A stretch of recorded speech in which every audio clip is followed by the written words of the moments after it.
Miss Lanier. This early, you'll have to take the local. All right, Phil.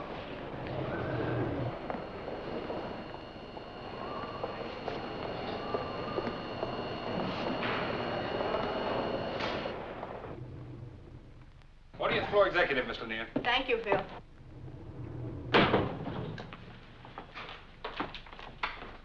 Good morning, Miss Lanier. Good morning, Martha. I couldn't find a cab anywhere. Such a lovely day, though. 40th floor executive, Ramsey and Company, Miss Stevens. I'm sorry, sir. Our switchboard doesn't open till 9. You should be able to reach him shortly thereafter. And that's correct, sir. Mr. Staples begins with the company today. I'll leave you a message on his desk. And would you put this on Mr. Staples' desk, please? Yes, ma'am. Mr. Staples will be in Mr. Quinn's old office, executive corridor. Yes, I know. I said deliver it, not read it. Yes, ma'am. Executive, 40th floor, Miss Stevens.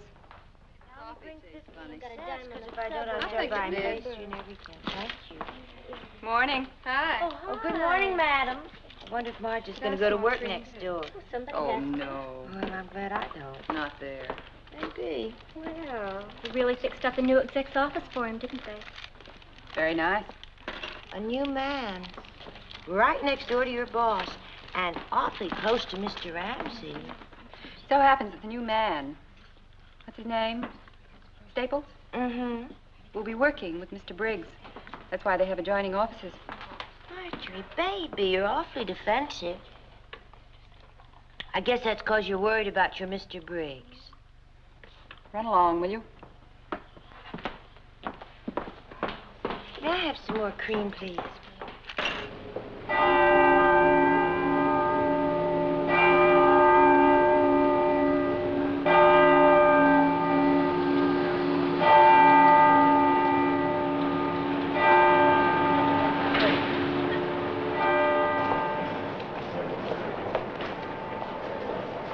Next car, please. Next car. Next car, please. Okay. Next car. Harry, Charlie, Joe, express down. No stops for Jan.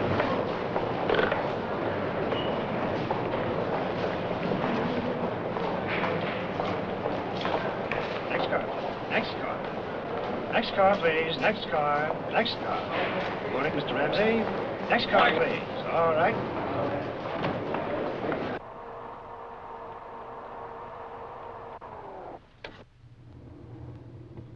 Thank you, Lenny. Yes, sir. Miss Lanier, Miss Stevens. He's here. Thank you, Martha.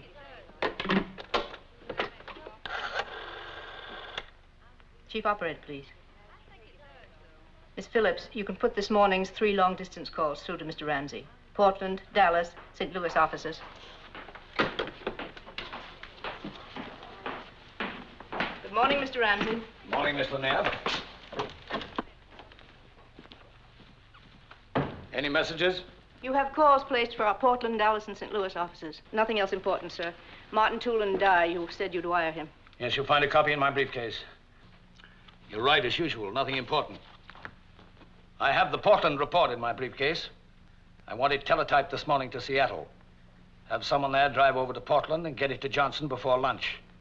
Then run off 20 copies, confidential mimeographing, and have them ready in time for the board meeting. I want it on the agenda. Has Mr. Staples arrived yet? Not yet, sir.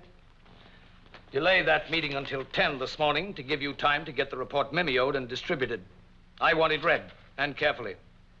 Get word underground to their secretaries that no one is to count on making any early luncheon appointments. And make a note. Staples is to sit 1 down from Vandeventer on my left. Yes, sir. Let me know as soon as Mr. Staples arrives. Yes, Mr. Ramsey.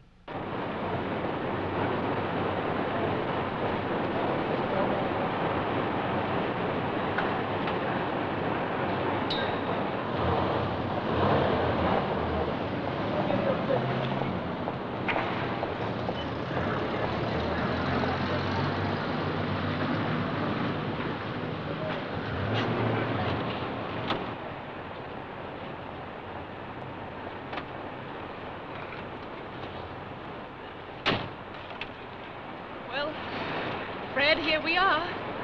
Yeah, here we are. A little different than Mansfield, isn't it? Now I know what a mother feels like when a child goes to school for the first time. Oh, goodbye, Mother. Looks big, doesn't it? Oh, give me a chance, honey. Maybe I can cut it down to my size. Well, I'm a little late. Shall I call you when I... No. You, go on home after you finish shopping. And find a garage somewhere around Midtown to park the car. I'll phone you on what train I'll be on, huh? Bye-bye. Goodbye, darling.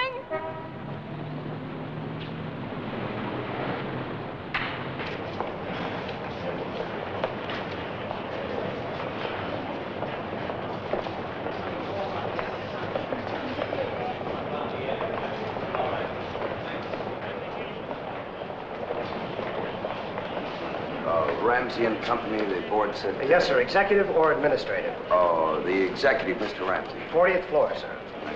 Morning. Morning. Oh, you want the tower, sir. The tower elevator, sir? It'll be down in a minute. Oh, I'm sorry, thank you. My pleasure, sir. Good morning. Good morning, Ed. Good morning. Good morning. Good morning. Morning, Jamie. Good morning, Bill. Morning, Marge. How was the weekend? Fine. Your letters are on your desk, and the coffee cart will be here in a minute. I can use some coffee. Didn't you get any rest at all? Couldn't even take my kid to the doubleheader. Oh, what a shame. That planning report's going to be a real job, Marge. This will be a big week for you, too, with that thing. I believe we'll try a rough first draft. Long? No longer than the telephone directory. Phew. Marge. Has Mr. Staples come in yet, Marge? No, sir. Mr. Staples? Yes. I'm Margaret Lanier, Mr. Ramsey's secretary. Oh, how do you do? Mr. Ramsey would, of course, be here to welcome you himself, but you caught him on a long-distance call. May I take you back to your office? Well, thank you very much. And on our way, I might show you some of our other departments. Have you met Miss Stevens? I introduced myself, Miss Lanier. Fine. And may I bid you my own personal welcome. We're very glad to see you. Well, that's very nice of you, thank you. Now, if you'll just come with me, Mr. Staples. Miss Stevens. Marketing and sales are below here. We have our own research department on the 40th floor. Perhaps you'd like to see that later. This is the executive corridor. Mr. Ramsey's office is that one down at the end. Then Mr. Jameson, head of purchasing. Mr. Briggs, you'll be working closely with Mr. Briggs. Mr. Van der Venter, chief engineer. And this is your office.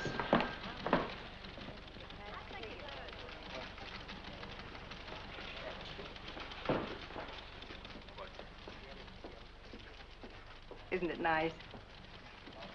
I hope you like it. Mr. Ramsey was told by someone in your old office that you were especially fond of this period. Wasn't your office in Mansfield furnished in early American? My furniture consisted of 2 filing cabinets and a surplus metal desk off of a destroyer escort. No, it's really very attractive. Very. I appreciate it very much indeed. Excuse me, Miss Lanier. Anne said you wanted to see me. Oh, yes, Marge. Mr. Staples, this is Miss Fleming. How do you do? How do you do? Marge, will you see that Mr. Staples has everything he needs in the way of office equipment? It was arranged for this morning at Mr. Briggs' suggestion. Oh, fine. I must rush now, Mr. Staples. Again, a most cordial welcome. Thank you very much. And, Marge, will you step by at my desk when you finish here, please? Yes, Miss Lanier.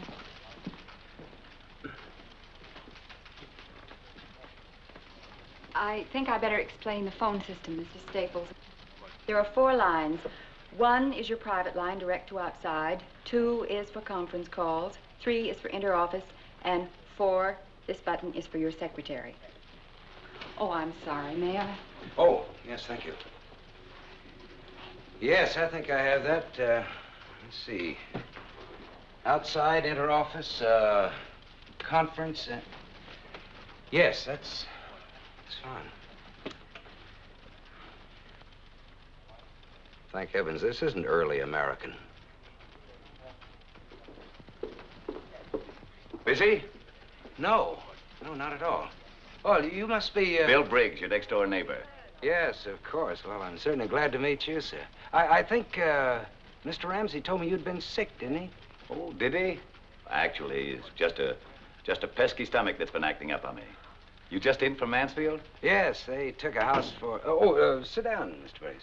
Settled already? Good. I'm not trying to set myself up as a real New Yorker. Altoona, Pennsylvania, that's where I came from. My first trip home, I was wearing spats. I remember my father not being able to get over it. He says, Bill, he says, you went to New York to see the sights, and instead you become one of them. Well, we just got here Friday afternoon, so this morning Nancy insisted, my wife, she insisted on driving me to work the first morning. Well, you know the way women are. You know, you come out of a small town plant, you feel a little lost in a place like this. Well, as I was saying, you know, we walked into our house Friday afternoon. We'd never laid eyes on the place before, you know. And there it was, furnished like a magazine. Milk in the icebox, bourbon on the shelf, and... I don't know, you gotta hand it to them the way they do things around here. Yes, Miss Lanier handles all that, does a fine job. That feeling that I got driving into town this morning. Well, I got to admit, it's just a little overwhelming. Yes, and it's a pretty wonderful thing to be as young as you are and see it all spread out in front of you like a Christmas tree. You know, you think of big business, you always think of it as being very impersonal, you know? But, it's certainly not true with your Mr. Ramsey. I know what you mean. How much time did you put in Mansfield? Almost 6 years. You must have blown a bugle in Ramsey's ear out in Ohio. He brought you here in a hurry. Well, actually, I wasn't at all sure I wanted to come to New York, but, this Ramsey is a pretty dynamic man. Yes, I know. You see, you've been with the firm some time now, haven't you? Oh, maybe 40 years or so. I seem to recall Mr. Ramsey's talking about you as a production man. You're an engineer, aren't you? Yes, but from what he told me, I guess I'll be a little of everything around here. Mostly in industrial relations. Industrial relations? Matter of fact, it's been one of my specialties. We ought to get along pretty well together. I'm sure we will. Excuse me. Mr. Ramsey's called a meeting in the conference room, Mr. Briggs. Oh? Well, Fred, it's been a real pleasure meeting you. Thank you. Mr. Ramsey's expecting Mr. Staples, too. Oh. Well, then I'll go in with you if you don't mind. Not at all. I just hope Mr. Ramsey remembers hiring me. Mr. Ramsey rarely forgets anything. After you. Thank you. Staples? Yes. Hello. Fred, this is Harvey Jameson, head of purchasing. Oh, how are you? So they finally finished it. What? Oh, Fred, your office on Friday, the painters and all, it was a madhouse. Say, Bill, are you taking along Ramsey's breakdown? Oh, no, I forgot that. A couple of other things I forgot, too. Jamie, would you and Fred go along together? I'll be in a few minutes. Fine. I suppose Lanier's giving you the cook's tour. What? Oh, yes. Did he show you the conference room? Oh, yes, on the other side, yes. Mr. Briggs? What is it, Marge? I don't know. Mr. Briggs, I think I ought to resign. Resign? What are you talking about? What happened? What is it, Marge? Mr. Briggs, I've just been ordered to go over to Mr. Staples as his new secretary. Temporarily? No, I don't think so. Who gave this order? Miss Lanier, When? about 5 minutes ago. I'm supposed to break in your new secretary. They've picked a new secretary for me? Yes, I think so. It's out of the question for you to resign, Marge, to even think of resigning. You're a fine, wonderful woman and a great secretary. That's the reason they want you over with Staples.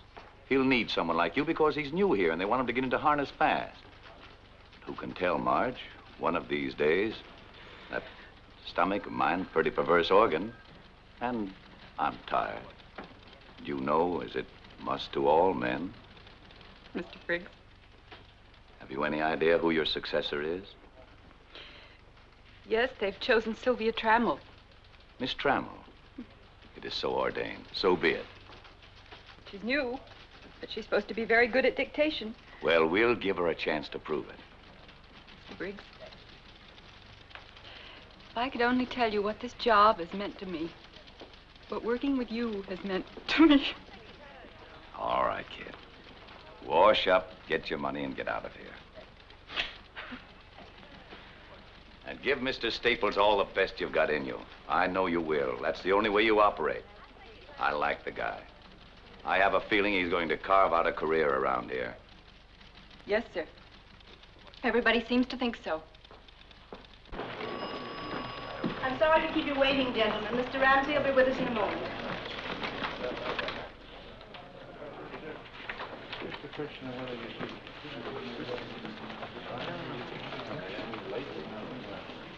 I'll see you after.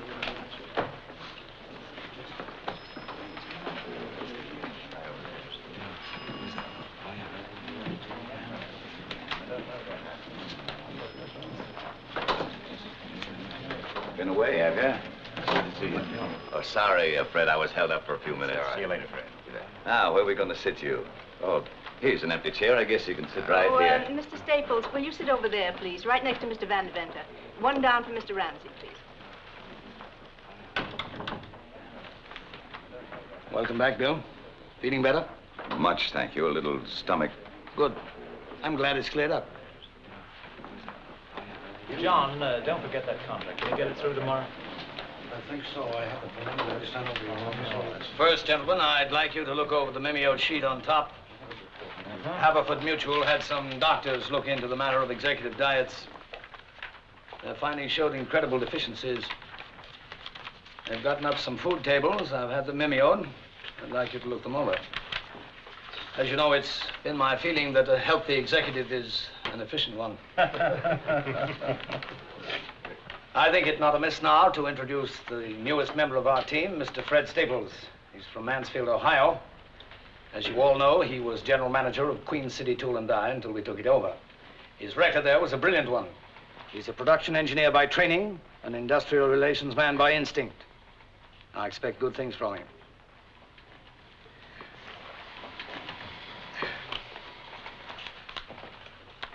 Oh, you've probably met everyone, but just for the record, reading from left to right, Mr. Jameson, head of purchasing. Yes, we met. Mr. Granigan, controller. Mr. Gordon, head of sales. How are you? Mr. Latham, head of service. Mr. Portier, chief of operations. Yes, nice to know you. And Mr. Van Deventer, chief engineer. How are you? Nice to see you. It's a pleasure. Oh, and of course you've met Mr. Briggs, Oh, yes. who is our vice president, assistant general manager, in charge of everything that everybody else forgets to be in charge of. Now, gentlemen, you all have before you a copy of the Williamston plant purchase prospectus. Mr. Jameson, did you attach your supplements? It's right there, Mr. Ramsey, page 17R under process equipment. And Mr. Granigan, the stock purchase plan I outlined, I have your comments here? You do, Mr. Ramsey. Good. Feasible, is it? Very much so, in my opinion. Good. Well, that about winds it up, unless there are any further points to be made. I do think, Mr. Ramsey, if we could keep the transaction under wraps for a bit, at least during the preliminaries. You know what'll happen to the stock quotations if it leaks out that we've agreed to purchase. I've arranged it this way. The stock quotation as of yesterday morning... You seem to be straining at the leash, Mr. Briggs, or am I mistaken? You mentioned here that probable time of purchase would be sometime in June. Are the plants to be in receivership until then? That seems to be what it says. That means 6 months with improper maintenance of equipment. Oh, I doubt it, Bill. I've had two of my best men out there for the last 6 weeks. Oh, we had a varying voltage problem, but that was taken care of. You know, maintenance-wise, I doubt if there'll be $1,000 worth of deterioration. How about goodwill? What about it? The plant employs 900 men. That's half the working force of the village. So? So what do we do with these men? Cover them with cosmoline and put them away in a drawer until we get ready to resume production? I thought your concern was for the plant. And what good is the plant without the men? You chop a village payroll in half for 6 months and you might not have a plant because you might not have a village. Mr. Briggs, if we may be permitted to disregard for the moment the considerations that you have brought up, what about the rest of the plan? I'd say it was adequate. Adequate? That, gentlemen, is the kiss of death, believe me. I've known Mr. Briggs for a long time. When he says something is adequate, what he means is that it is entirely inadequate. I must admit to feeling a concern over some 900 men suddenly deprived of a livelihood. Mr. Briggs, if you would do me the goodness to look at what I consider to be a fairly elementary business principle. By putting 900 men out of work temporarily, we may ultimately employ twice that number in the same town. By cutting production costs as a result, we will then be able to compete more favorably in the market. Thus, we'll be able to sell more goods. We're not going to ruin that town, we're going to make it. I should think, Mr. Briggs, that after 30 years, you'd be able to think beyond the tongue-clucking stage and come up with something resembling an analytical point of view. I was under the impression I'd given you a point of view. I saw none. I perceived what amounts to a rather emotional little tidbit that was decidedly more charitable than cooperative, and by no means thought through. I asked, I believe, for an objective view of a business venture. From you I got, and I seem constantly to be getting, a very negative response, if any at all. Adequate, I believe you said. Well, Mr. Briggs, this little move will save us conservatively $500,000, which we'll be able to put back into the business. I must say you take a liberal view of adequacy. I didn't intend to make a central issue out of this, but I did feel it important enough to air in this meeting. Well, you have aired it in this meeting. I think it's a good thing you did. But I think, Bill, we're pretty much of one mind about it now. And we may assume the matter is closed now. Mr. Briggs.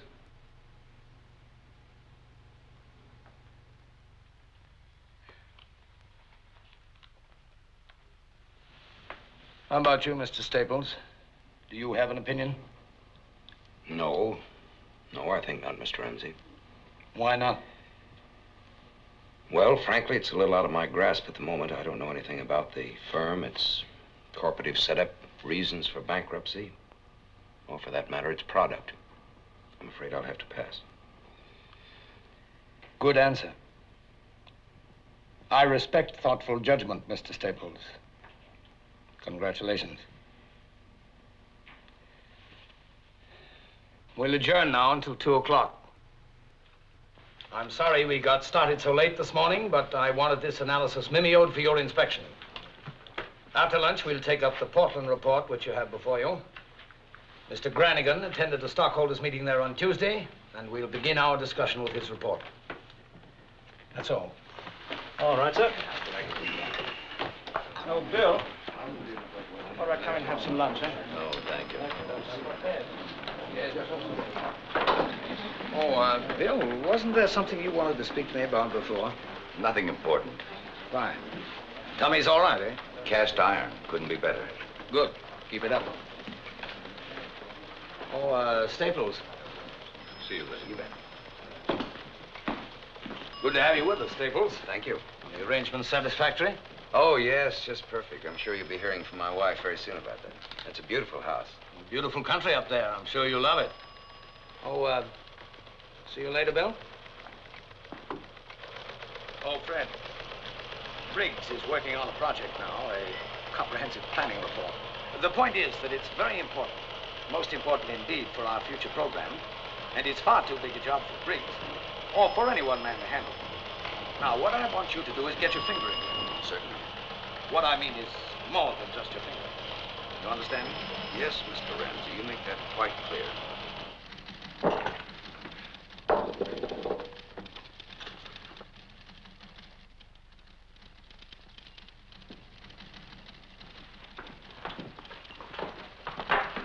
Oh, could I see you a minute, Miss Fleming?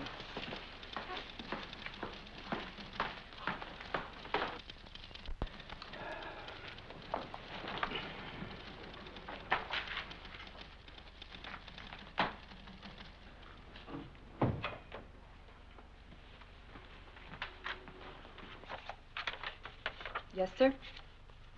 Oh, I wonder if you could check for me, please, as to who's to be my secretary. I need some notes typed up. I'm to be your secretary, Mr. Staples. But I thought Mr. Briggs. It was arranged for, just before the meeting, Mr. Staples. I take it you'd rather remain with Mr. Briggs. I was Mr. Briggs' secretary for 7 years, Mr. Staples. Well, in that case, I see no reason why I shouldn't be able to get someone else. It was Mr. Ramsey's idea. Do you want to give me those notes now? No, Why don't you have your lunch first, Miss Fleming? We'll take care of these when you come back.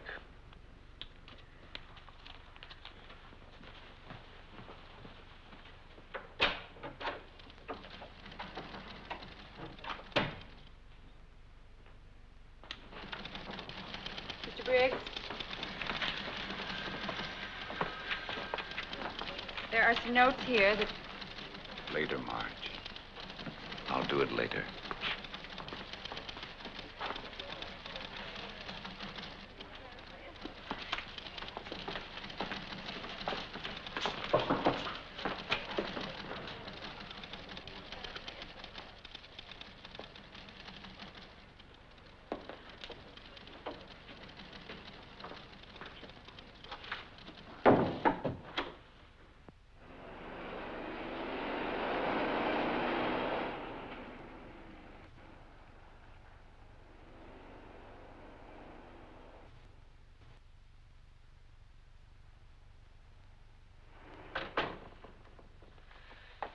Darling, you didn't say anything about my new hairdo. Do you like it? Yeah, it's lovely. Wish you could see the new dresses I bought. They're just beautiful. Where are they? Oh, they're still at the store having little things done to them. Oh, come on in the kitchen. I'll fix you a drink. Not the kitchen. The library. Oh.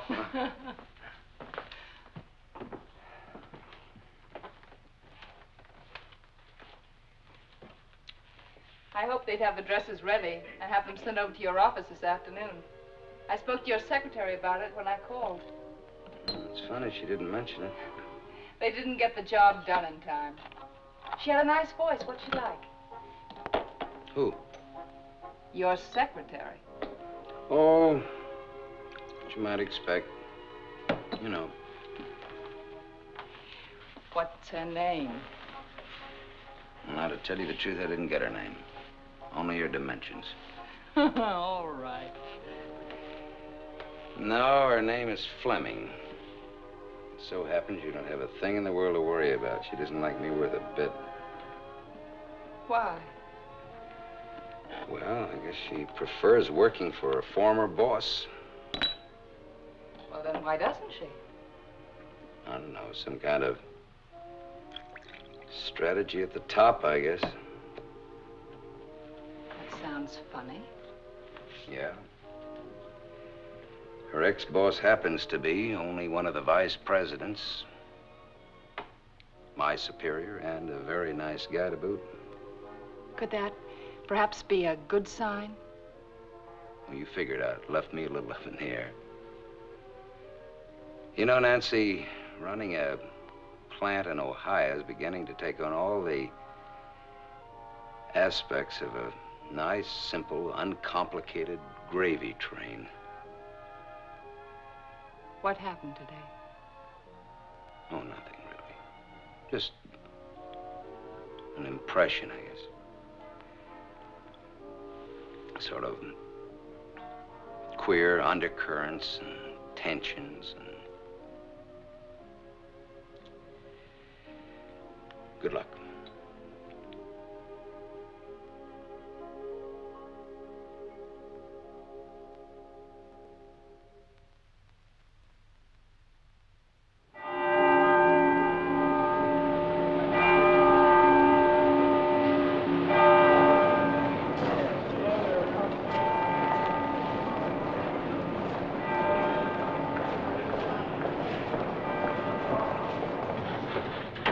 Ramsey? Good morning, Mr. Ramsey. Stevens? Fine, thanks, Jerry. Let me see that breakdown again. Oh, sure. Miss Fleming, would you step in for a minute, please? Yes, Mr. Staples. No, that's not the one. Oh, sorry. Let me see this. Yeah. Now, this is the only one that I have cross-indexed for division, so don't let him keep it. I want Billy to take my letter from Henry Jacobson with him. Oh, yes. Now, look, Billy. Henry is a nice, sincere guy, you know? Made out of Bessemer steel. He hasn't been off of his duff since he learned how to walk. He started out stoking coke furnaces when he was 14, Was mill foreman when he was 20, and then he ended up buying the whole plant for his own 40th birthday present. So, you know what I mean. Watch out. I sure will. Give him that report, and then remember what he says. Make stenographic notes when you can, and when you can't, put it all down on paper as soon as you get out of the office. No approximations. Make it as... Yes, I know you have to go. I want to know what they're thinking. I want to know how they feel about every paragraph of that thing. I just hope they'll open up more to you than they did to me. I'll be down there sometime next week for their decision. Okay. Mention that to them, will you? Yes, I will. Hello? Hold it, please, just a second. Have a nice trip, Billy. And be sure and call me Sunday night. Yeah, I will. Thank you very much. Thank you. Hello. Yes, put him on. Don't go away, Miss Fleming, please. Hello? Judd. Look, I'm sorry. I meant to call you right back. It's about that Atlantic States Nitrate meeting set up for October the 3rd. I'd like a delay on that. Well, I want to walk in there sure of my ground, and October's not going to give me any ground at all. Yeah, could you do that? Well, that'd be a help. November 7th? Fine. Look, I'll see you in the dining room. Okay, good. Put that on my calendar, please. Now then, where'd you get those wires off? Yes, sir. Good. Right after lunch, I want you to set up a conference call with Ramsey, Jameson, myself, with Frank Daring in Denver. Got a minute, Fred? Sorry, Marge. This is urgent. It's about that NLRB vote in Portland. What about it? Ramsey's grumbling about it. He thinks it's premature. Premature? What's he talking about? He's had that plant running on wishful thinking for 19 months now. We've got a labor problem out there all primed to explode in our face. Now, look, Bill, you better walk in his office with a great big neon sign, strike, you know? Then tell him I've got a little estimate worked out that it'll cost us conservatively $4,000 a day if that plant goes out. Oof, you know how that'll hit him. Yeah, well, you go in there and dig up the ground, and I'll follow you with a bulldozer, and we'll plow him under. No, we've got 800 big lumberjacks out there, and if they go, that'll do it big, you know. This won't be any one-week picket. This thing could go on for a year with no strain at all. You walk in there, set the charge, and I'll be in to light the fuse, huh? Fine. I'll have to call you back.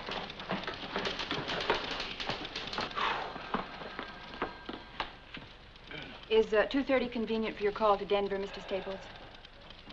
Do I have anything else on? I got another problem out here, if you can spare a minute. Well, Paul, how are you, partner? Mr. Staples, that gun. Oh, you got it. You like it? You try it out yet? Try it yet. 30 seconds from the time he read Winchester double barrel on the box, he was sighting it. Well, how about going out for a little skeet shooting on Sunday? Give it a try, huh? Wonderful. Can I, Dad? He's all yours, Fred. He's a little too strenuous for me. Mr. Staples doesn't get tired like you do, Dad. I don't get tired. He was an All-American. Well, it was just terrific, so I had to stop by and thank you. You forget it. Well, so long. I'll see you outside. Real thoughtful of you, Fred. It's my pleasure, Bill. Hello, Mr. Ramsey. How are you, Paul? Still taking your vitamins, are you? I guess so, sir. Fine, fine. Keep it up. Excuse me, Mr. Staples. Oh, man, I'm tired. I've made arrangements for your call to Denver, Mr. Staples. If I could go over one paragraph... No, I think I'll knock that off after lunch, if you don't mind, Miss Fleming. All right, Mr. Staples.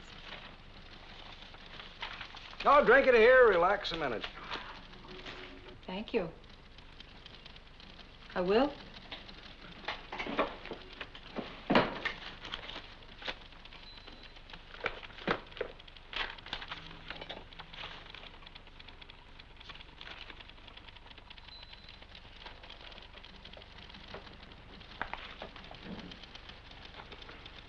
Would you like some of mine? Yes, thank you. As a matter of fact, I would. No, that is plenty, thank you.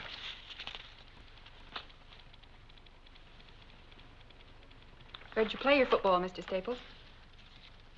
Oh, Ohio State, but don't ask me the years. I won't tell you. I won't ask you. Anyway, I feel about 3 times older than when I first came here. They've kept you busy. Yes, they sure have. You've done very well. You fitted in quickly. Thank you. You know, I think that's the first out-and-out friendly thing you've said to me. I think you resent me a little, don't you, Miss Fleming? I don't know why you should... Well, it's just a feeling that I've gotten from time to time. You work with a man for a long time, a fine man. You become part of him. You identify yourself with him. Then along comes the new man. I like Bill Briggs. I like him a lot. I have from the first. If I have done or said anything that could... No, of course not. Because I must say you've been very fair. But 7 years isn't a day. I owe a lot to Mr. Briggs. Mr. Briggs is the last of the original bunch around here, the people who really started this business. That's not easy to be the last of the original bunch. I know. He's not well. He has a bad heart and an ulcer. I guess that's just about par for the executive course, isn't it? Well, I guess I've always been a field man. I haven't been an executive long enough to find that out for myself. But you're a good one. I think you're a very good executive. You admit mistakes. You don't pass the buck. You're a lot like Mr. Briggs that way. I take that as a very nice compliment. I mean it. Mr. Briggs's only trouble is that he could never be a yes man, not even to Mr. Ramsey himself. He always has to speak his mind. And Mr. Ramsey doesn't like his judgment questioned. You either go along or you get off. Bill Briggs never got off. No, he never did. But maybe he's about to be pushed.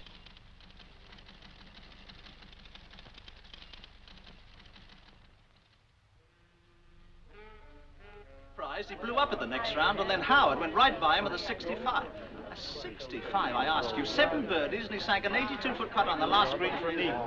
Oh, hello, my dear. You know, that's some golf. Yes, indeed, it's wonderful.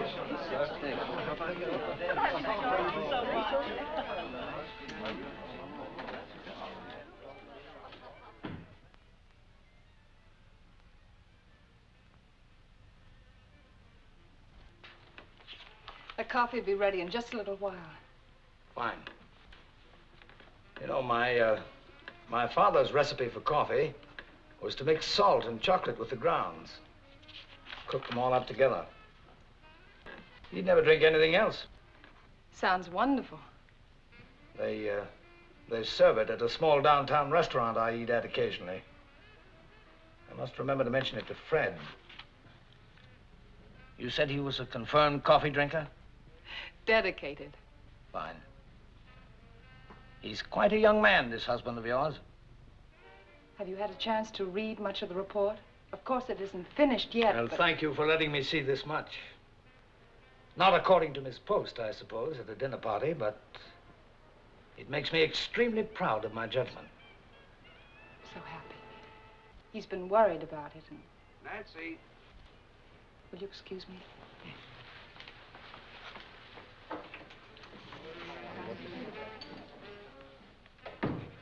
Wonderful party, you two. Makes me think I should get married. Oh, don't do anything as drastic as that. Wonderful having you, Ed. Come again soon. Will you try keeping me away? I'll see you at the office tomorrow, Fred. Yes, bright and early. Good night. Ah, Jamie, you don't have to go yet. Stick around a while. It's early. Of course, I'd love to stay all night, however. We're going home. Can't get him out of here, Nancy. Usually he leaves office parties as soon as the canapes are passed. I thought everybody behaved very well. I thought so. You gotta give them credit for that. Not again. I was beginning to like off. Will you come over and see us? Certainly. Come over during the day? You know, nowadays, Jamie never gets home at all. I think we wives ought to form a union. You're right, we Good should. night, dear. Good night. Bye-bye. Good night.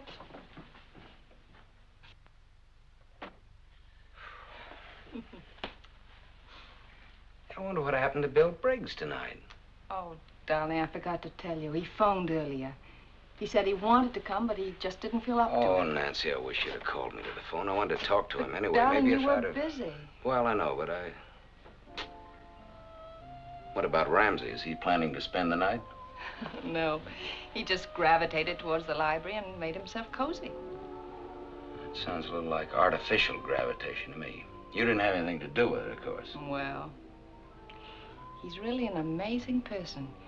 You know, I expected a real tycoon, but he's so simple, almost childlike. Baby, I just hope by mistake you never wander into a jungle. Good night, Jack. Good night. Good night, dear. Thank you. A wonderful party. Thank you. Some interesting reading matter here, Fred. Very interesting reading. I took the liberty of accepting your wife's kind invitation to look over your report. Oh, really? Good, heady stuff. Good, solid thinking. And some of it is better than good. Of course, I can't say that I agree with all your conclusions, but I listen to arguments. It'll be good to hear arguments for a change. Good arguments. Well, I can't tell you what a relief that is. We really sweat that one out. Fred, I like a man to show initiative. I like a man who's not afraid to think a new thought, to take a different kind of step on his own. With your permission, I'll borrow this extra copy of your report just overnight. But for now, I can say I'm very impressed. Well, of course, we haven't finished this thing yet, but Bill and I feel that another week... Bill? A week... You mean Briggs? Yes, sir. Well, we work together on this. Oh, come now, Staples. I pride myself on my sense for style. I can link what I see with what I know to be peculiar to a certain individual. And I know Bill Briggs' work. I've been exposed to it since I was of voting age. This isn't his style. It isn't his brand of thinking. Well, I don't know what Nancy could have told you, but Bill and I work together. Fred, learn to accept success. It's tougher sometimes than learning to accept failure. Don't take half of your accomplishment and hand it out gratuitously to the man on your left who hasn't the stuff to do it on his own. That's charitable, humane, and it makes you feel good. But it's not business. Mr. Ramsey, I'd like to clear up one point. There'll be a meeting on Tuesday, Fred. We can discuss the report then. I assure you I don't want any undue credit. I never extend undue credit. Ask anybody. Ask your friend Briggs. You think I'm tough on him, don't you? I am tough on him. Well, I think Bill is... I think he's a good man. He was. And grandfather clocks were good clocks, and Stanley steamers were good automobiles, but you can't run them in competition today. I must say that I like some of his ideas very much. Very much indeed. So do I. Some of them. Not many. Still, a man with Bill's experience and... I don't know, I think he'd be very hard to replace. I'll see if that coffee's ready. Are you serious, Fred? Briggs would be hard to replace? Do you honestly think that? Then why do you think I brought you on here from Mansfield on such short notice? Do you think that was a whim? Is that what you think? Fred, you're Briggs' replacement. I thought you understood that. I'm expecting his resignation. I don't like to prolong these things. They're unpleasant and personal no matter what tack you use. And under no circumstances could I or would I undertake to fire him.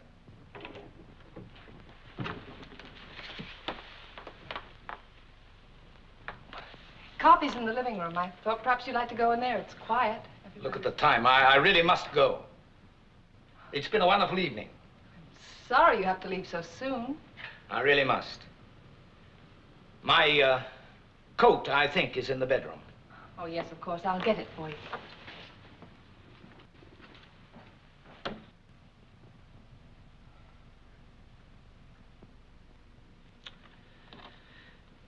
May I make a suggestion? Mr. Ramsey, I don't want to seem ungrateful. I'm not looking for gratitude.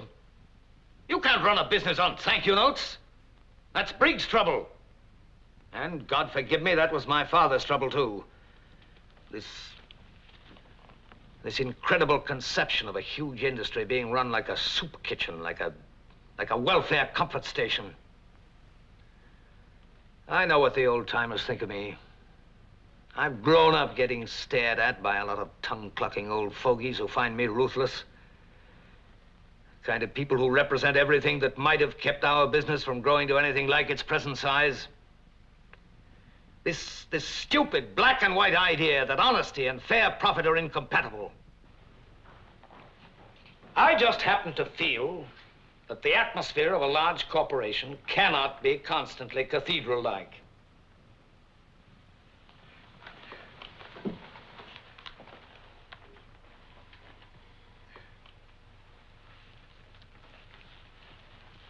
Thank you, Mrs. Staples. And again, thanks for a wonderful evening.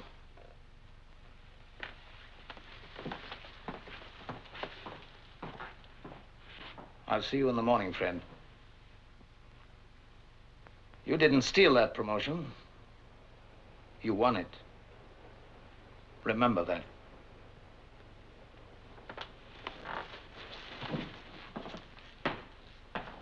Good night, Mr. Ramsey. Hope you'll come soon again. Thank you, Nancy. I hope I'll be able to. Good night.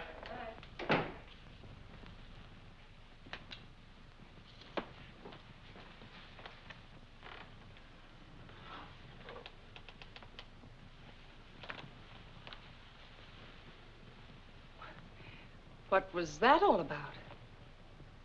I'm Bill Briggs' replacement. Vice presidency.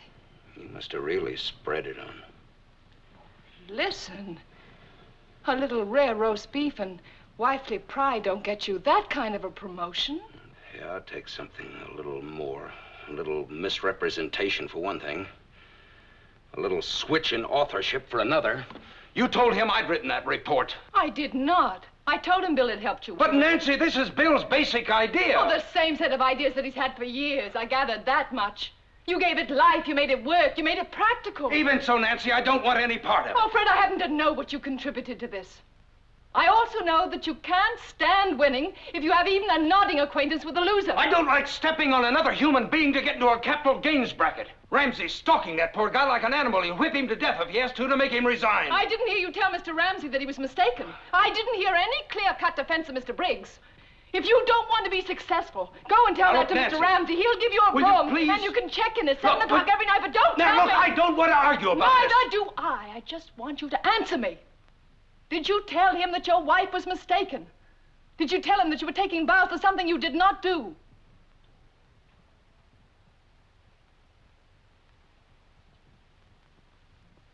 No. No, I didn't. Why not, Fred? Why not? Because I want the job. Thank you for a straight and honest answer. Now I think we can both sleep tonight.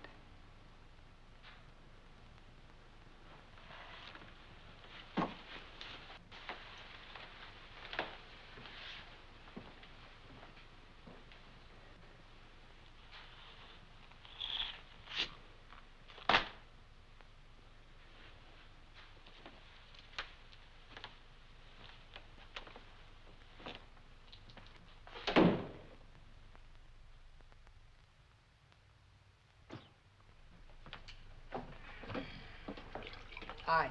Good morning, Paul. Where's Cora? She's late, I guess.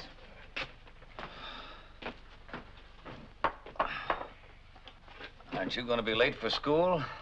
It's only 8:10. I've still got 6 minutes. You've got it figured out to a science, haven't you? I've just got it figured to how far I have to go and how long it's going to take me. Well, if you found that out, you've found out a lot. Thanks for breakfast. You worked late again last night. Yeah, no rest for the weary. You haven't got it down to a science yet, have you, Dad? What? How far you have to go and how long it'll take you? What's the matter, Paul?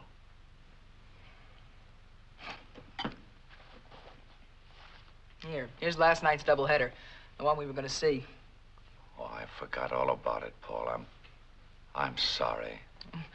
We didn't miss much. I watched it on television. Crummy doubleheader. The Braves took both of them. You're lucky. The Yanks are playing tonight, aren't they? Yeah, they play the Red Sox. Let's start all over again. You meet me at the office, we'll have dinner, and then we'll go to the game together. Sounds good. It's a date. You're on.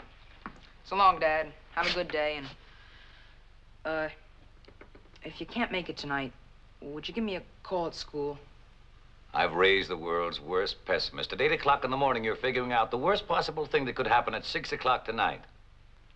Upstairs in my room, I've got a drawer full of tickets to ball games we've never seen because of that stuff. But, call me if you can't, Dad. It's important. I'll make it this time, son. Can't you have another glass of milk and maybe tell me about last night's doubleheader? I'd be late. Wish I could. So long, Dad. Take it easy. Sure.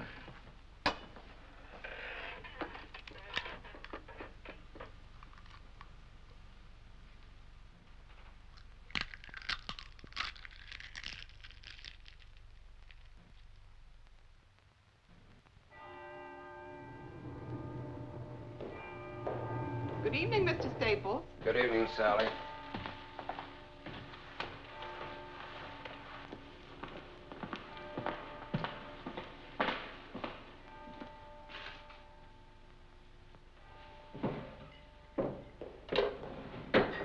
Paul?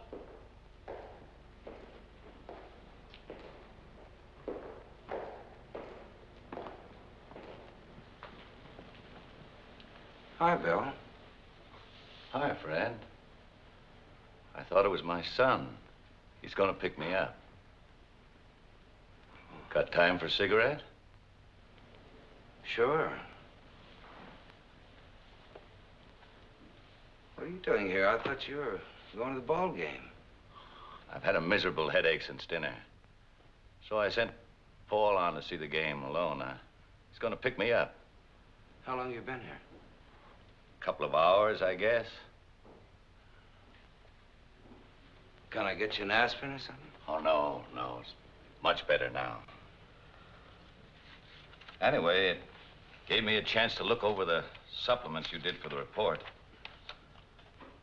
I think Ramsey's right, Fred. You may be an engineer by diploma, but you're a crackerjack industrial planner by instinct or something.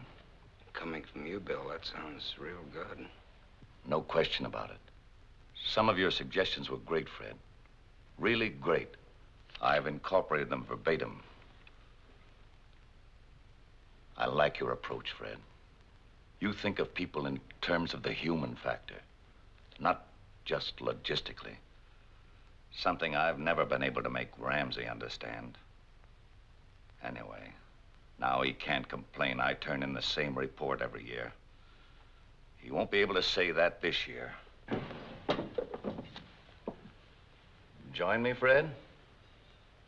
No thanks, Bill. I've got to pick Nancy up for supper and that long drive home, you know.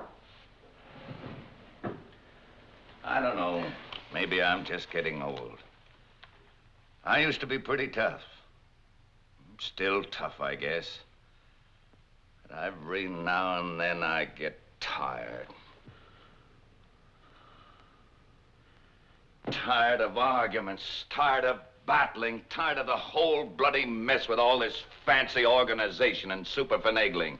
Oh, I know it's legal and modern and all that. It's what they call the trend, isn't it?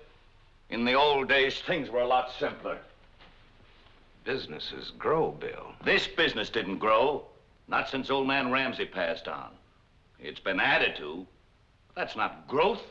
It's just plain acquisition, a business of stock transfers and bank loans, manipulated by hired shysters and their sharpshooting accountants, and organized and controlled by a barracuda like Walter Ramsey. You sure you won't have a snifter, Fred?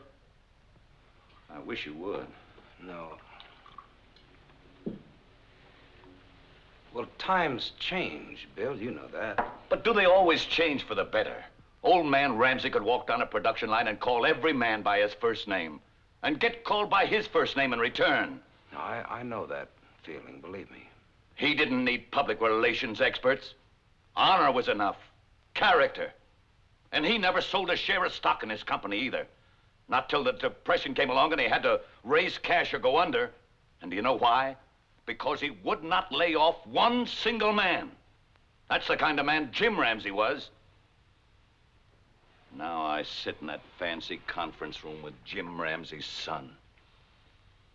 I sit there and I see all the old man's principles, all his beliefs, every single thing holy to him, jobbed off by this spindly little financial wizard, this wall-eyed, ice Coated little rooster who knows more about debentures than he does about the human heart. Bill. I'm all right. Take it easy. I'm all right. You're going to work yourself up. All right. Sit down, friend. Sit down quietly and be a nice, sympathetic friend and associate. I'm wondering if you're as good a human being as you are an industrial relations man. He doesn't like you, does he? No. Bill, has it ever occurred to you to resign? Of course it has. 1,000 times. Why don't you? What? Resign. You can't take the chance of letting this man fire you. On our level, you don't get fired. You know that. After 30 years of productive work, they can't say to a man like me, all right, now get out. They just can't do that. So what do? They create a situation. A situation you can't work in and finally that you can't live in. Where there's tension, abuse, small humiliations. It all starts out on a scale so subtle, so microscopic, that at first you can't really believe it's happening at all. But gradually the thing begins to take shape. The pieces fit together, all the little bits, and it becomes unmistakable. They chip away at your pride, your security, till you begin to have doubts, and then fears. Ramsey. He wants me to resign. He wants me to get my cross so full that I'll be miserable enough to do just that. But you take it. Yes, I take it. Why? The bigger the job, the more desperately you try to hang Why? on to it. Why? Why do you take it? Why don't you quit? Quit? Yes, quit. Get out of it. Chuck it. You'd have your pension, your peace of mind. No. You know Ramsey's gonna go on hounding you until he makes you quit. Never. You'll never make me quit.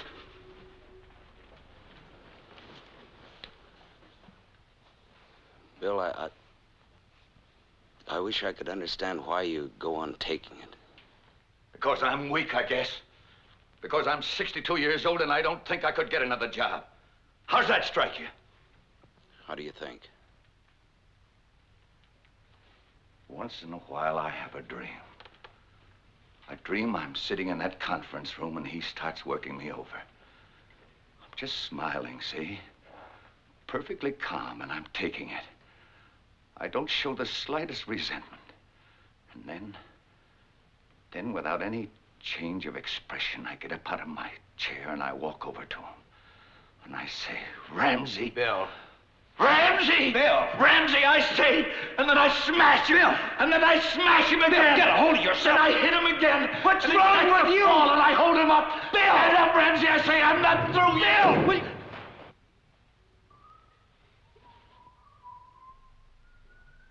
It's the kid. He's coming to pick me up. Fred, I don't want him to see me, not like this. You're all right, Bill. Just sit down now. No, he can't see me like this. Fred, help me. Help me. All right, I'll take care of him. You just lay low for a minute. I'll see he gets home. All right. Tell him I left early to get some Bill, rest. please be quiet. Please, Fred, hurry. Be quiet.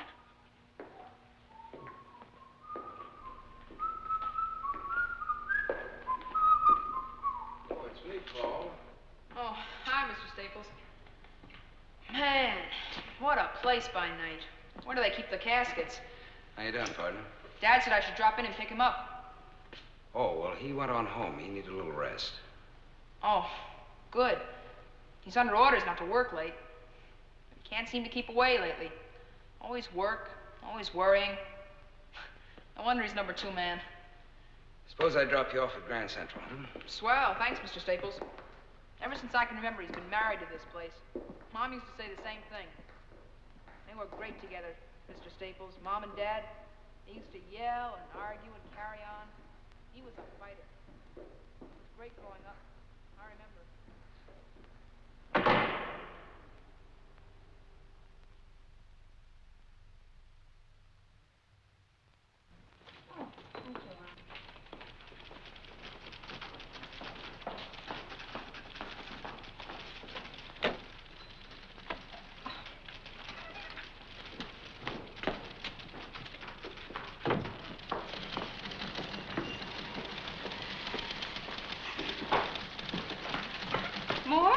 another bundle in the truck.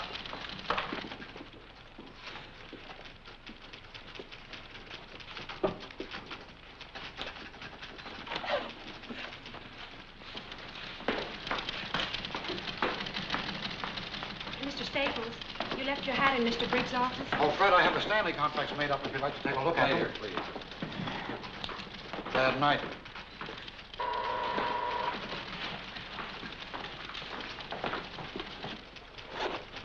Yes, Mr. Staples? Now, this is the proposals report. Give that to Miss Lanier for confidential memoing. Tell her that Mr. Briggs has the only carbon. Is he in yet? No, sir. Mr. Staples? Yes. It's not signed. How would you like the names? In what order? First yours, or first Mr. Briggs? Oh, I don't care. It makes no difference to me. But in joint projects, Mr. Staples... I really don't think it's too important. Put Mr. Briggs' name first, if you like. Just give it to Miss Lanier right away. I'd like this thing printed by afternoon, if possible. That's all, Marge. Yes, Mr. Staples.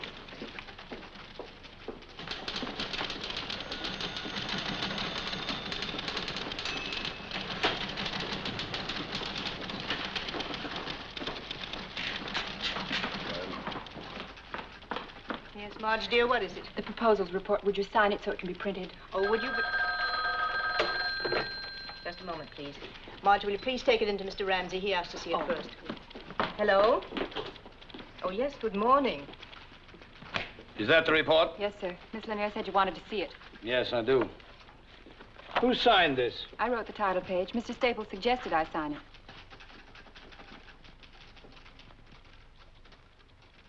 Print it. I'm sure that if Mr. Staples knew... Print it, Miss Fleming.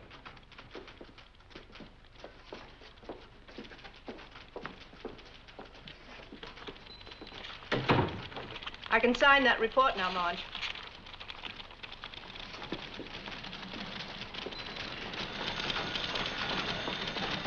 Now, we meet with Ramsey in 20 minutes. Under the conditions and in the time we got left, it's the best plan I can devise, and it's the only one ready, so you fellas have got to go along. There's nothing wrong with the Marge, plan, Bill. I can This sign will that not be report nasty now. and hold us up for a while. You've got to alter Section B and review the other... Thank you, Marge.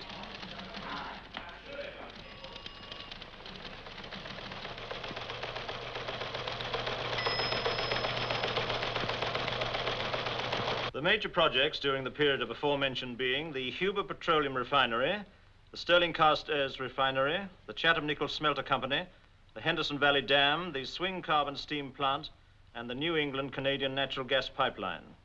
Good report, Van. Thank you. I got a real feeling of activity during your reading.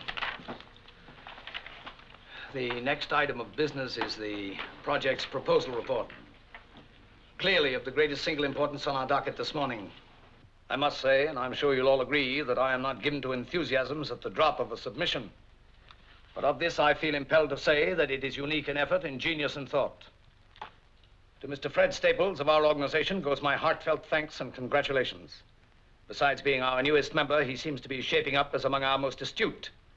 This set of proposals is ingenious, comprehensive, and fresh. Congratulations. Your success is a reaffirmation of my own judgment. Mr. Ramsey. Of my own good judgment, I may add. Mr. Ramsey. I prefer not to be drenched with modesty, Mr. Staples. This is not modesty, just the extension of credit where it's due. Bill here is as responsible as... Is your name about to be used in vain? I don't think Fred would use my name in vain. And it's refreshing to find someone not suffering from over-modesty. What I was trying to say is that we worked on this project together. It's a combined effort. I'm sure it was. Well, as long as that's understood. Oh, it is, it is. It's just that I feel reasonably competent to assess individual performances and to single out those that I feel should be singled out, with all due regard for Mr. Staples' concern for his fellow man. Now then, if Mr. Briggs' ego has been sufficiently nourished... I don't think Fred brought this out to feed my ego. Oh, well then whatever it was that prompted his precipitate dash to your defense... There was no dash to my defense. Why don't we drop the thing, Mr. Briggs? I hate becoming entangled in absurd little personality conflicts. I'll put a star by your name on the front cover if that'll make you happy. My name is no longer on the front cover. Mr. Briggs. You're twisting the entire thing to make it appear as if I were grubbing for some sort of recognition. Mr. Briggs. I find it unfair, Mr. Ramsey. We have a full agenda. If you feel so bruised that you must persist in prolonging this discussion... Mr. Ramsey! Let me finish, Mr. Staples, if I may. We have only one purpose here, to work. We cannot hope to accomplish this if we must be continually subjected to these singularly unbecoming strains and tensions, these childish claims and counterclaims. Mr. Briggs, I ask you a simple question. Is it or is it not within my province to credit a man with a job well done? Of course it is. Then may we drop it now? Only if it's clearly understood that I don't submit to any of these calculated discolorations of a man's worth. As to a man's worth, Mr. Briggs, I think I've proven myself a competent judge. I ask you to recall that I built this business from a scratch pile of used lumber and a few machines into a giant. And I made few mistakes in doing it. Few mistakes in business and few mistakes in judging men. Well, you've made one this time. This report... I refuse to engage in a running fight because a supposedly responsible official of this company persists in wasting time haggling over credit. That is not fair. I was not haggling over credit. This is a joint report that we worked on. Don't presume to tell me what's true and what is not true. What am I, some kind of idiot that I can't recognize another man's thinking? Whatever your abilities in the past, Mr. Briggs, your work hasn't shown this stamp of originality and talent in 10 years. A man slips, clutches, he loses his grip, he tries to hang on by someone else's. You have no right to say that. Bill, will you please speak up? Do, by all means, Mr. Briggs. You think I'm mistaken, do you? Shall I go through 150 pages and point out to you line by line where another man has taken over for you? Has had to take over for you? And I can point out sections of this report that I never had to touch. Had to, Mr. Staples? Of course you can. Let me show them to you. I've seen them submitted year after year. Principles and precepts for better business. Mr. Briggs' yearly platitudes. But you translated his unworkable, well-intentioned philosophy into tough business procedure. You make it work. Ramsey! Mr. Briggs, I will not tolerate insubordination on any level. And if anyone here finds that intolerable, he has the God-given right to offer his resignation.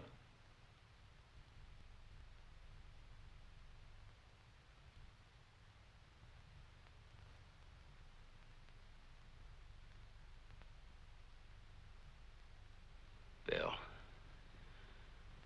please. Mr. Ramsey, I had no intention of seeming insubordinate.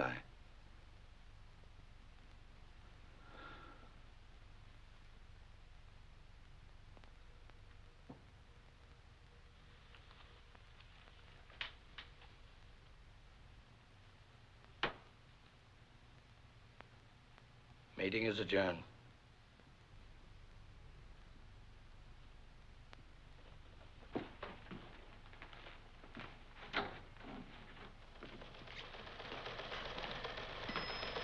Mr. Briggs.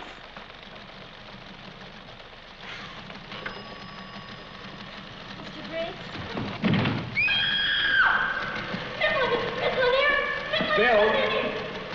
Bill, can you hear me? Little bottle of pills. Coat. Office. Get some water. Yeah. Brannigan, get an ambulance. I've called out the Begley. Don't move it. Fred, he's still giving orders. Do me a favor, Fred. What, Bill? Tell him. Go to...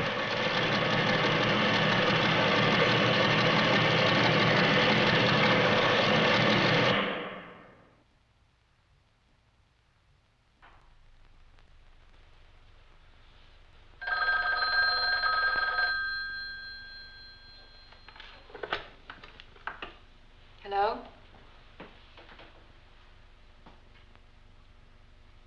Thank you, Mr. Staples. 5 minutes ago.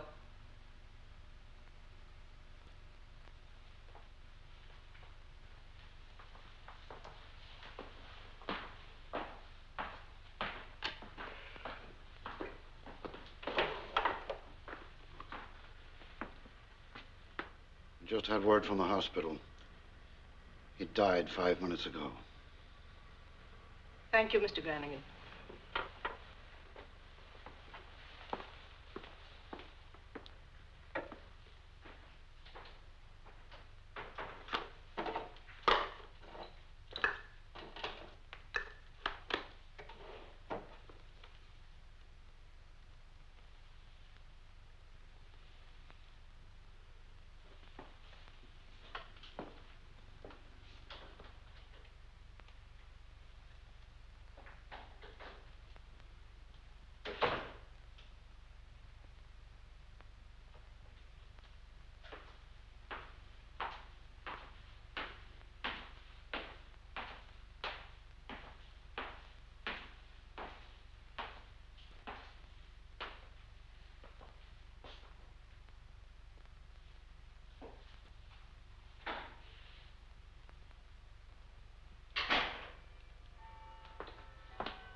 Nancy, what are you doing here? I called your office. Then there wasn't any train, so I drove here. How did you know where to find me? They told me at the hospital. Does Paul know? Yes, he's with Bill's sister. He's all right. Did you have something, miss? Have you had anything to eat? Hmm? Have you eaten anything?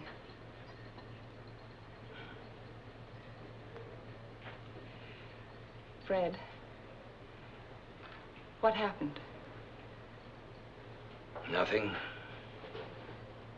Not a thing. Except a murder. There were witnesses, too, plenty of us. And no one lifted a finger to stop it. Fred. Nancy, I know I didn't lift a finger. Don't know. I'm not going to have you going around in sackcloth and ashes for something that you did everything in your power to stop. You begged him to resign. You know that. What more could you have done? What more could anyone have done? Nancy, I think you'd better go home. Would you take this, please? Are you coming? No. Then I won't go. I want you to go home and start packing. Where are we going? I don't know. Somewhere, anywhere. Just away. There's an awful stink in this town, and we're gonna get away from it. Come on, I'll put you in the car. No, I'm not going to leave you alone. Nancy, I want you to go home, please. No, I'm not going tonight. Tomorrow I'll do anything you ask. I'll pack. I'll go anywhere you ask, but not tonight. Not in the state you're in. Now, look, there's something I've got to do. Fine. Then we'll do it together.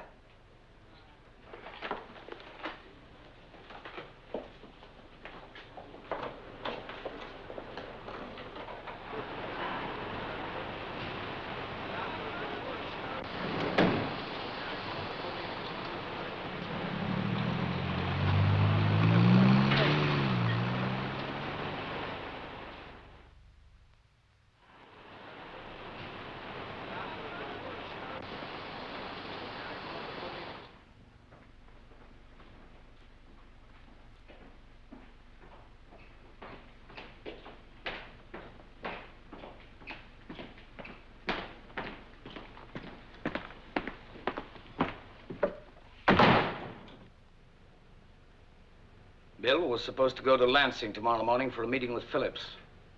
You'll have to take his place. I believe I've already mentioned that. Yeah, you mentioned it.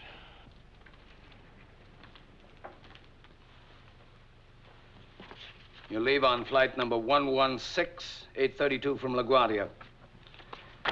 Miss Lanier will meet you at the airport with your reservation and all the memoranda and correspondence pertaining to the negotiation. You'll have 3 uninterrupted hours in the air to familiarize yourself with all the details. I have no interest whatever in the Phillips matter. What was that? I'm telling you that I don't want the job. I'm through. I'm quitting. I resign as of now. Why? Because I hate your guts. You used Bill Briggs for a whipping boy. You made him knuckle under and then you beat him to death. You wouldn't try anything like that with me because I'd kill you first. I'm not a nice human being. What else? You're nothing but a freak. You drive your people into peak efficiency if they can make it or a grave if they can't. Because Bill Briggs lacked the strength and to the stand up. capacity. He was second in command. He had a lot of responsibility to hold, and he cracked under it. It was his business, too. It's no one's business. It belongs only to the best, to those who can control it, sustain it, nurture it, keep it growing. Right now, it belongs to us because we're producing. But in the future, it belongs to whoever has the brains, the nerve, and the skill to take it away from us. Well, they can have my share of it right now because I don't want any part of it. What do you want from me? Apologies? I don't apologize. What else? A nice unsullied conscience? You walk out of here with a halo because you spoke your mind? What do you do then? Go to work for some nickel and dime outfit run by nice people who won't challenge you and prod you and goad you and drive you to a height you never even dreamed of? A company where there's nothing to fight for because you're the best and there's no competition? Where everything is handed to you and nothing is worth fighting for? I want you to stay. I don't think you understand, Ramsey. I don't like you. I don't like anything about you. I didn't hire you to like me. All right, I'm not a nice person in your eyes. But whatever I am, you learn more, grow more, and do more here with me than anywhere else on earth. I want you to stay because I need help on my level. And you're the only one who's able to function there. Be a conscience for me if you want. Be anything you like. And if it's something I don't like, you'll know about it soon enough. I think you're strong enough to take it. And if not, I think you're strong enough to get out. Name your terms. All terms are negotiable. I don't think so. Not mine. All right. I just as soon not waste any time doing trading. As of now, your salary is doubled. Your stock option is doubled right down the line. Your expense account is whatever you make it. Add to that a new title, Vice President. I want a lot more than that. You're not going to take me on as just another vice president you can push around. You take me as someone who hates you down to the bare nerve. Nothing in the world will ever change that. I'll argue with you, contradict you, fight you in every way I know how. I'll do everything in my power to push you out and take your place myself. Go ahead and try. Mr. Staples, you have yourself a deal. Have it drawn up. No reservations now? Yes, one. Bill had one pitiful little dream that someday he'd walk in here and break your jaw. I reserve the right to have that wish for myself. I'll have it drawn into the contract, with a little rider giving me the same privilege.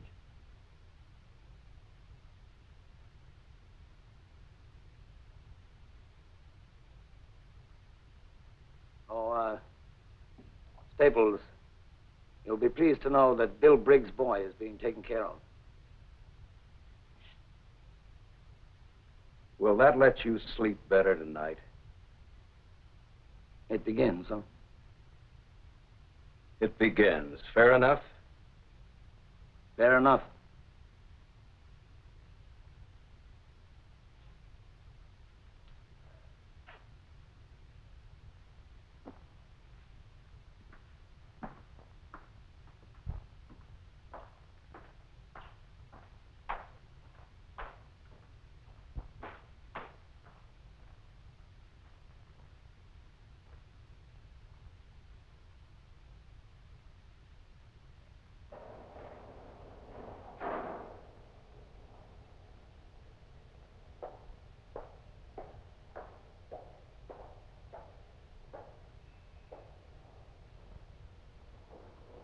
Do we pack? No. We stay. On whose terms? Mine and his. Are you satisfied? Yes. Oh, Fred. You know, it's easy enough to chuck some things you think is wrong, but I don't know, this way maybe there's a chance. I'm so happy. Well, we'll see. I've got to go to Lansing. Morning plane. When will you be back? Tomorrow night. I'll be late. Aren't you always?